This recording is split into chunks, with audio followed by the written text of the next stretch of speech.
2 weeks before my wedding, my fiancée shattered my entire world by leaving me for my brother. My parents looked me dead in the eyes and said, "Be happy for him." Then they legally disowned me when I refused to stand as his best man. Months later, they were pounding on my door in tears, begging for help because someone had just burned their perfect little world to the ground. Hey Reddit. Never thought I'd be the guy posting this, but here we are. My family's situation went from messy to downright insane. And I figured I'd throw it out here because I honestly don't know if I'm the crazy one or if they really are as bad as I think. It started with my engagement, my brother, and some choices that blew everything up. So, I guess I should start from the top. My name's Mason. I'm 33, and until about a year ago, I thought my life was finally settling into place. I'd been with Sasha for 4 years. We met at this little diner near downtown, hit it off right away. And honestly, she felt like my first real shot at building a future with someone. We picked rings together, set a date, and booked this vineyard outside the city. It wasn't anything crazy fancy, but it was perfect for us. At least that's what I thought. Sasha had this way of making everything feel like an event, even picking flowers for the tables. She'd spin it into this big vision. She had binders, color palettes, Pinterest boards, the whole deal. I'm not that guy.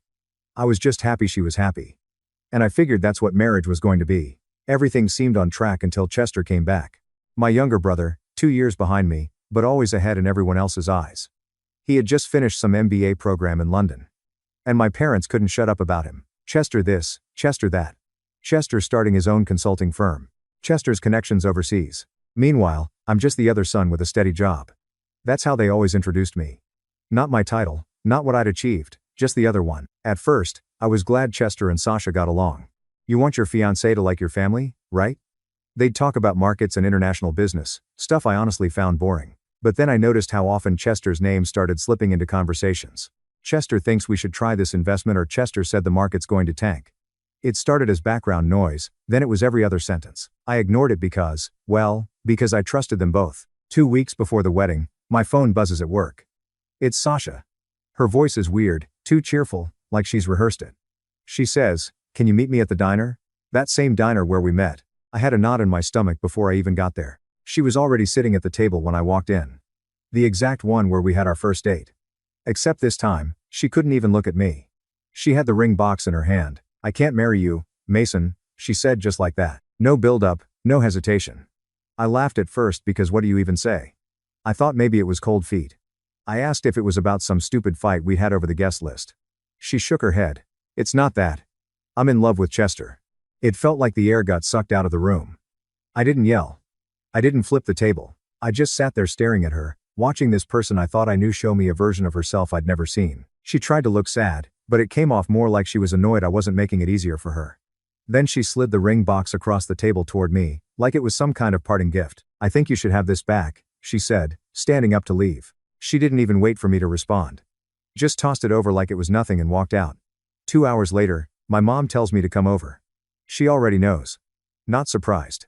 She says maybe this is for the best, that Sasha and Chester are better matched.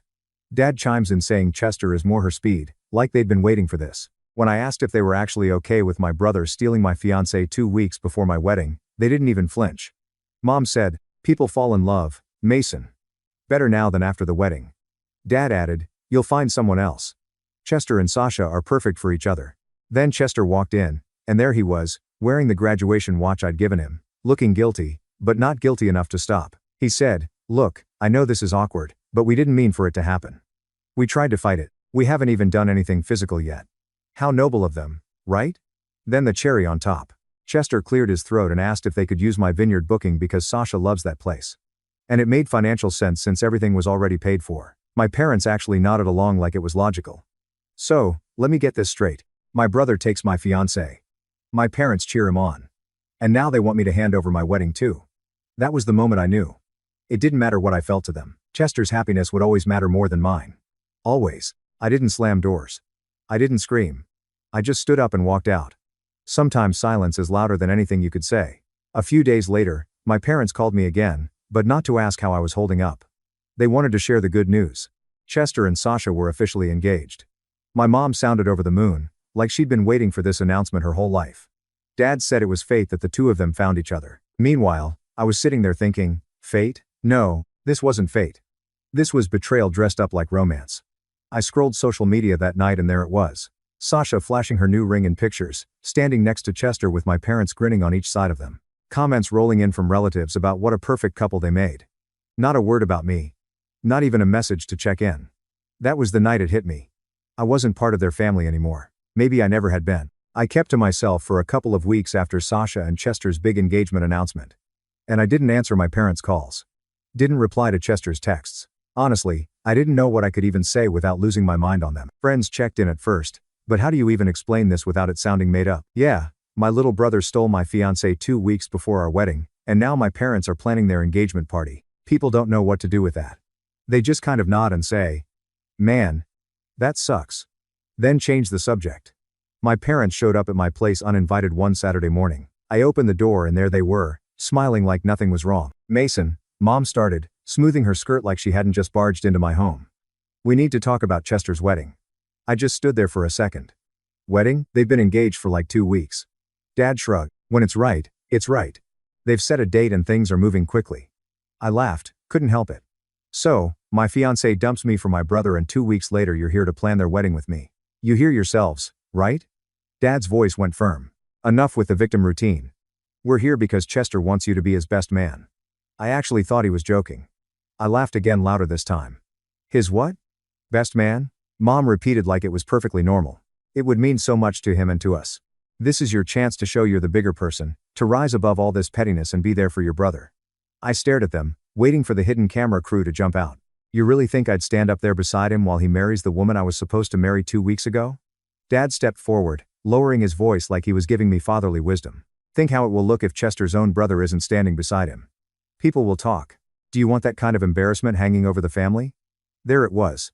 Not my feelings, not my pain, just their obsession with appearances. They didn't care that I was humiliated.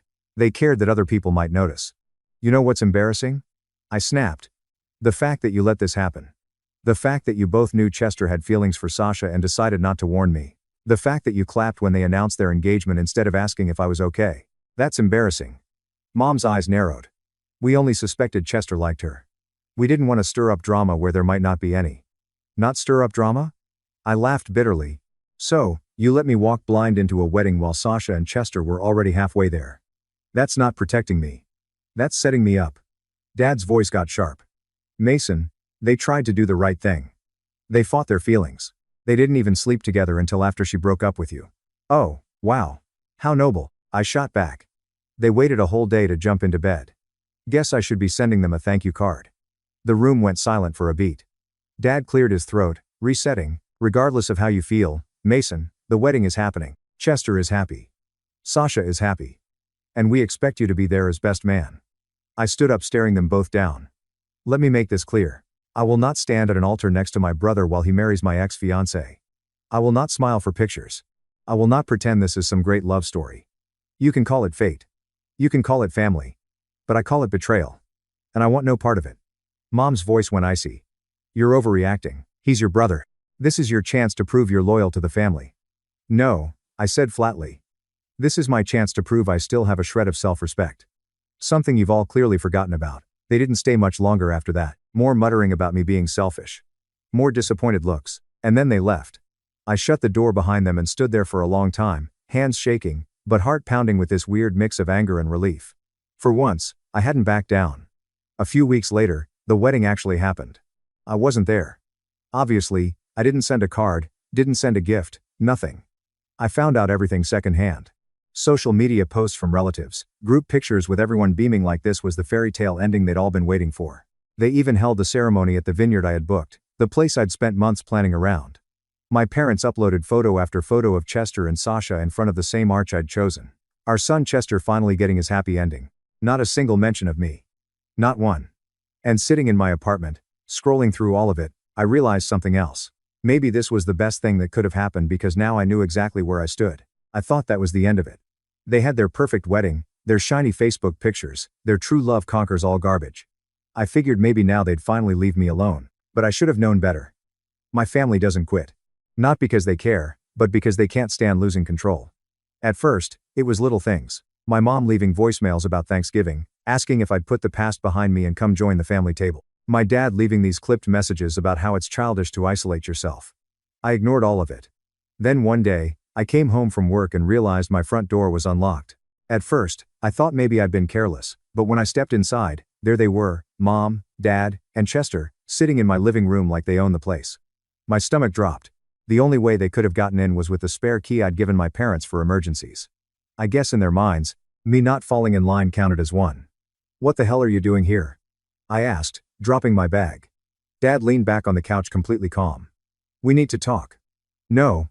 I shot back immediately. "You need to get out." "Mason," Chester said, standing up with his hands raised like I was some wild animal. "Just give us 5 minutes?" "Okay?" I said. "Get out." "This has gone on long enough," Mom declared, her voice sharp like she was the one who'd been wrong. "You're 33 years old, Mason, and you're acting like a spoiled child. You're ruining our reputation." I laughed cold. "A spoiled child? That's what you call someone who lost his fiancée to his brother and got told to smile about it." Chester's voice rose. "I'm sick of this. I'm sick of walking around feeling guilty for being happy. For once in my life, I found something real. And all you do is throw it in my face." "Something real?" I barked out a laugh. "You mean marrying her in the venue I booked?" "Yeah, that's real." "All right, real pathetic." "Enough." Dad's voice thundered through the room. He stood pointing at me like I was 12 years old again. "This anger, this resentment, it's poisoning everything." Chester didn't make a mistake. He made a choice. And it's time you let it go. Sasha is part of our family now. Chester is happy. We're all happy. The only one sulking is you. And that's a choice you're making. I just stood there staring at the three of them, the people who were supposed to love me, supposed to have my back. And all I could think was, they'll never see it. They'll never see me. "You're right," I said quietly. They all looked surprised, like I'd just given in. "You're right," I repeated. "I am making a choice. I'm choosing not to pretend this is okay. I'm choosing not to waste another second trying to earn approval from parents who only see me as the backup son." Dad's face hardened. "If you can't move on, then maybe you don't belong in this family anymore." I stared him down. "And what if I don't? What if I don't move on? What then?" His jaw tightened, eyes narrowing like he was about to hand down a sentence. "Then maybe we'll have no choice but to cut you off for good." I stepped toward the door and pulled it open, holding it wide. "Go ahead, do it. Make it official because I'm done pretending I still have a family here." We locked eyes for a long second, neither of us blinking. Finally, he turned away, muttering to Mom about how I'd regret this. They filed out, still throwing little digs about me being selfish, about me tearing the family apart. I told them to leave the spare key. No more surprise visits, no more so-called interventions. For the first time in months, I felt like I had taken something back. Of course, I didn't realize then how far they'd actually go. For a while, I thought maybe I'd finally scared them off. After the key in the door stunt, I figured they'd back down. Weeks passed and things were quiet. Too quiet. But then little stuff started happening that didn't sit right with me. At work, my boss, who'd always been fair with me, suddenly seemed distant. He stopped looping me into meetings I normally ran. Co-workers I got along with acted awkward, like they knew something I didn't. One guy even asked if I was doing okay in that slow, cautious tone you'd use with somebody fresh out of a psych ward. I brushed it off at first. Maybe I was paranoid. But then my manager pulled me into his office. He closed the door, leaned back in his chair, and gave me this look like he was about to deliver bad news. "Mason," he said carefully. "Your father called me." Just like that, my stomach dropped. Apparently, Dad had reached out to him through old connections, said he was worried about me. Told my boss I'd been unstable since the breakup, that I might not be able to handle stress at work. He framed it as concern, but it was really a hit job.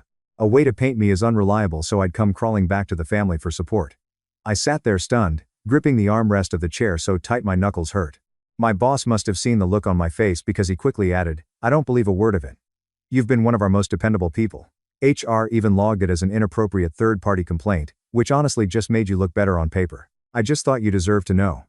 That night, I called Dad. "No, hello, no pleasantries, just what the hell do you think you're doing calling my job?" He didn't even deny it. "Mason, I was worried. You've been shutting us out, isolating yourself. I thought maybe your employer should know in case." "In case what?" I snapped. "In case I embarrassed you? In case I didn't fall in line. You tried to wreck my career because I wouldn't stand next to Chester at his wedding." "Don't be dramatic," he said in that calm, patronizing tone that always set my teeth on edge. "I was trying to protect you." "No," I shot back. "You were trying to control me. And when you couldn't do it with guilt, you tried to do it with sabotage." Silence. For a second, I thought maybe I'd actually gotten through to him. Then his voice dropped colder than I'd ever heard it. "If you won't move on from this, Mason, maybe you don't belong in this family anymore." My heart was pounding, but I forced the words out. "And what if I don't?" What if I don't move on? Then what? There was a pause. Then he said it. Then we'll make it official. I hung up before he could say anything else. My hands were shaking so bad I could barely set the phone down. A week later, he showed up at my door. I opened it to find him standing there in one of his tailored suits, an envelope in his hand. His expression was that same grim look he used to wear when he was about to ground me as a teenager. Except this time, it wasn't about missing curfew. Mason, he said flatly, holding out the envelope. This is your choice. I took it, not breaking eye contact. The paper was heavy, professional. Inside was a single sheet of law firm letterhead, the kind his office used for contracts. It was all legal language, but the point was simple. I was being cut out. All financial ties severed. All claims to inheritance revoked. I was officially removed from any trusts, accounts, or estate planning with zero authorization to use the family name in business. At the bottom were both his and Mom's signatures.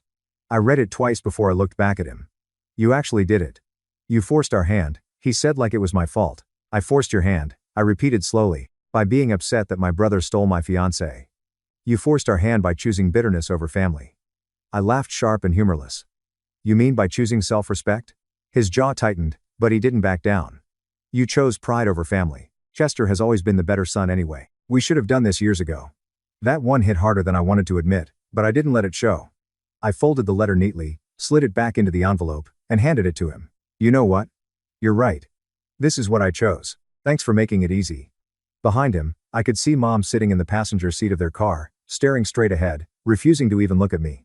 Chester wasn't there, maybe he didn't have the stomach for it. Or maybe they just didn't trust him not to crack. Dad stood there another second like he was waiting for me to beg. I didn't. Finally, he turned and walked back to the car. I shut the door, slid the deadbolt, and leaned against it, exhaling slow. It was over.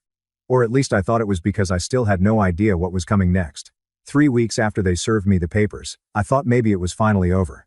They'd cut me off. I'd cut them out. And that was that. Life was finally quiet. Too quiet in hindsight.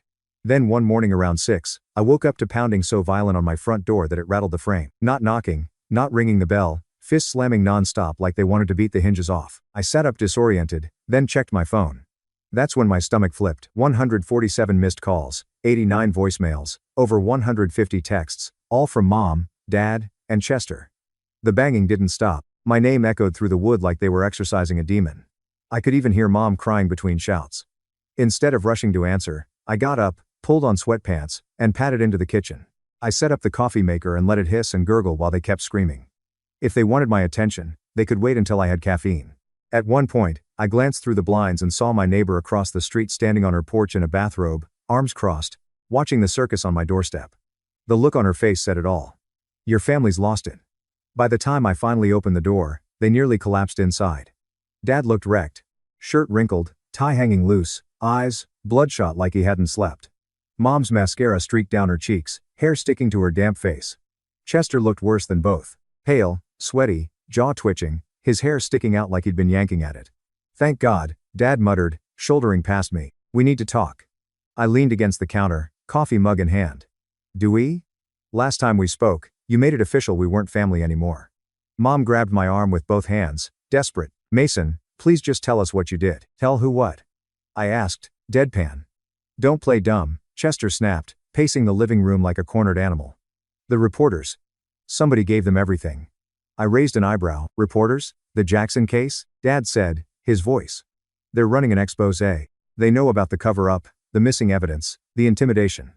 They're saying, I built my career on corruption. His hands shook as he pulled a folded print out of the expose draft from his jacket and slapped it onto the coffee table. The story was set to run in the morning. Headline already screaming about justice denied. I read a few lines, then laughed.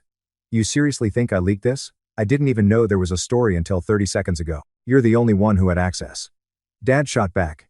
You knew details. You wanted revenge. Revenge? I scoffed. You legally cut me off. Why would I lift a finger to help the press when I can just sit here with my coffee and watch you crash on your own? Mom sobbed harder. Please, Mason. If you did this, stop it, retract it. They'll destroy us.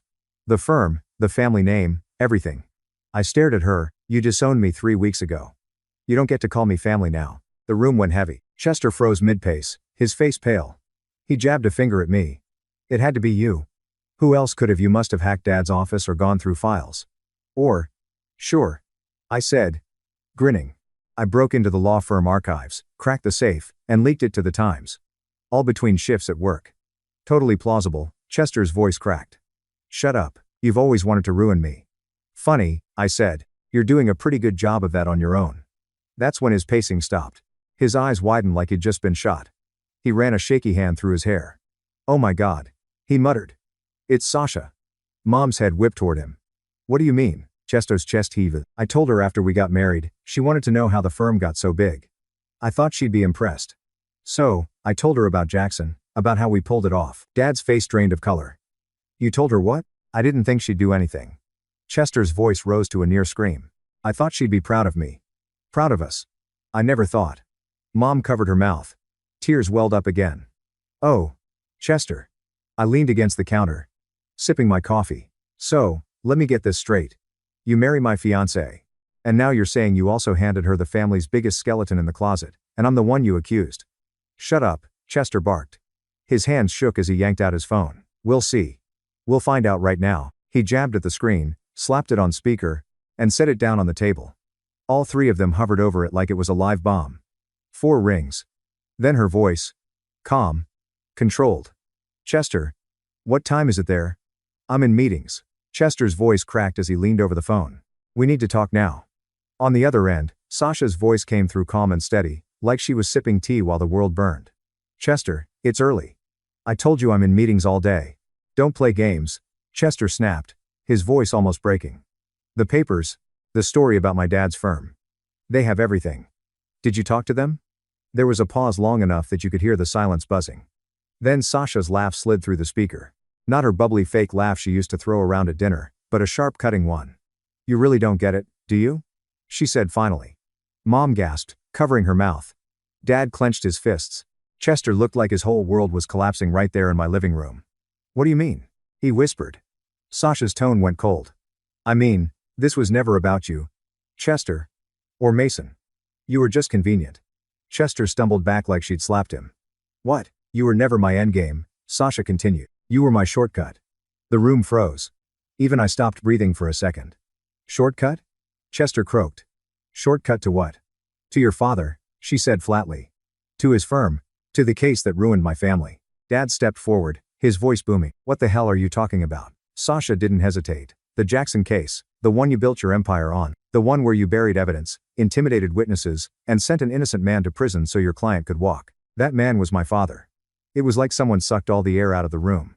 She kept going, her voice steady, surgical. My father spent the rest of his life locked in a cell for something he didn't do. My mother, she couldn't handle it. She had a heart attack a year later and never recovered. I was 16, alone, forced to watch our family name rot while your family got richer off our destruction. I glanced at Dad for the first time in my life. I saw something crack in his face. His jaw went slack, eyes darting like he'd just been caught naked in public. You're lying, he muttered. You're making this up. Am I? Sasha shot back. Because the documents, the tapes, the witnesses, they're all ready with the reporters. Everything you thought you buried, I dug up. And now the world knows. Mom broke into sobs, collapsing onto the couch. Chester looked like he might throw up. Dad just stood there, trembling with rage and fear, all mixed together. I couldn't help it. I laughed, not because it was funny, but because the irony was so sharp it cut. All their scheming, all their betrayal, all their smug lectures about family first. And it was Sasha, their perfect golden girl, who gutted them. Chester clutched the phone like it was a lifeline. Sasha, please. You loved me. You said I never loved you. She interrupted coldly. I studied you. I studied all of you. Mason was the first opening, so I took it. A coffee shop, meet cute please. I knew exactly where he went every morning. I knew what he liked, what he wanted. He was my way in. Then you came along, Chester, and you were even better. Stupid enough to fall for me, desperate enough to spill secrets. You gave me the last piece I needed. You used me? Chester whispered. Yes, she said simply. And you made it easy. He staggered back, covering his face with his hands. Oh my God, Dad barked into the phone. Do you have any idea what you've done? You've destroyed lives, ruined reputations. Sasha cut him off. No, you did that. You destroyed my father's life when you chose money over truth. You killed my mother when you left her to grieve herself into the grave. All I did was pull back the curtain. The silence afterward was brutal. You could hear Mom sobbing, Chester's ragged breathing, Dad grinding his teeth like he was about to explode. And me? I just stood there with my coffee, watching the empire crumble. Sasha's voice softened, but not with kindness, with finality. Enjoy what's left of your legacy. I'll be watching. Then the line went dead. No one moved for a solid minute. It was like time stopped. Finally, Dad sank into a chair, burying his face in his hands. Mom rocked back and forth on the couch, whispering prayers. Chester dropped to the floor, phone clattering beside him, and let out this broken noise. Half a sob, half a scream. I set my mug down on the counter, walked to the door, and opened it wide. Well, I said calmly. Looks like you got your official ending. Dad shot up, rage flashing through his eyes. This isn't over, we'll fight this. We'll fix it. Good luck with that, I said. But leave me out of it. I'm not part of this family, remember? Your words, not mine. They filed out eventually, stumbling into the daylight like ghosts. Chester couldn't even look at me. Mom avoided my eyes. Dad slammed the door behind him so hard the frame rattled. When the house went quiet again, I sat back down with my coffee and looked at the engagement ring that had started all of this. For the first time in months, I didn't feel like the broken one anymore. For once, it wasn't my head under their boot. It was theirs. And the best part? I didn't have to lift a single finger. Sasha did all the dirty work, and she didn't even do it for me. She did it for herself. The expose hit the newsstands the very next morning. Big bold headline on the front page. Prominent attorney built career on wrongful conviction. They didn't hold back. They laid it all out. How Dad's firm had buried evidence. How witnesses were intimidated. How the Jackson case was basically a masterclass in corruption. A former paralegal had flipped. Plus, there was a time-stamped audio file backing up every detail. Names, dates, receipts. It was airtight.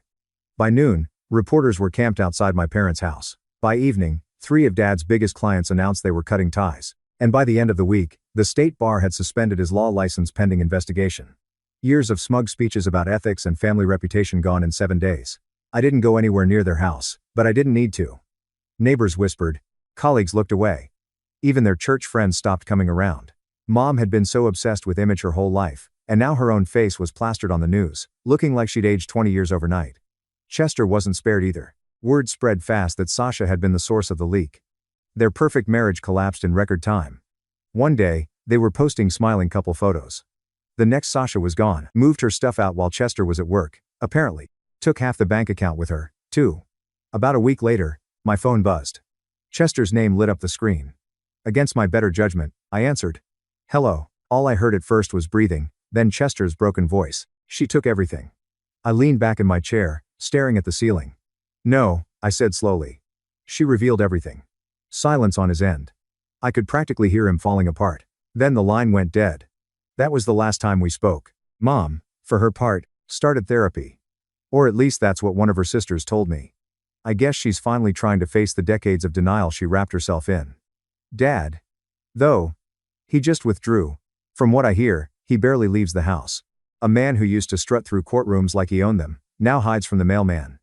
Meanwhile, I moved forward. Work promoted me. Senior project manager now. Guess throwing myself into extra hours to numb the pain paid off. Ironically, I bought a small house across town, painted it whatever colors I wanted, no one nagging me about resale value, filled it with furniture I actually liked, instead of stuff meant to impress guests. And then there was Jessica. She wasn't flashy, wasn't playing some angle, wasn't trying to measure me against my brother.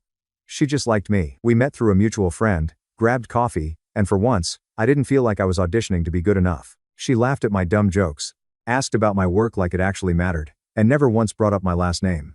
A few months in, she curled up next to me on the couch and asked, "Do you ever regret cutting ties with them? Do you miss having a family?" I thought about it long and hard. Finally told her the truth. I miss the family I thought I had. But that family never existed because it didn't. What I had was a group of people bound by blood and control. They never saw me. Not really. They saw Chester as their golden boy and me as the spare tire. And the moment I stopped playing along, they tossed me aside without blinking. It stung. Of course, it stung, but it was also freeing. See, Sasha thought she destroyed me. She probably still does. But what she really did was set me free. Free from the weight of their expectations. Free from the trap of constantly trying to be enough. Free from the cycle of betrayal and gaslighting. My real family now. It's Jessica who makes me laugh until my stomach hurts. It's my buddy Tom from work, the guy who called me every day after the breakup just to make sure I was still standing. It's my neighbor Mrs. Chen who brings me soup when I'm sick and doesn't ask for anything in return. That's family, the people who choose you, not the ones who use you.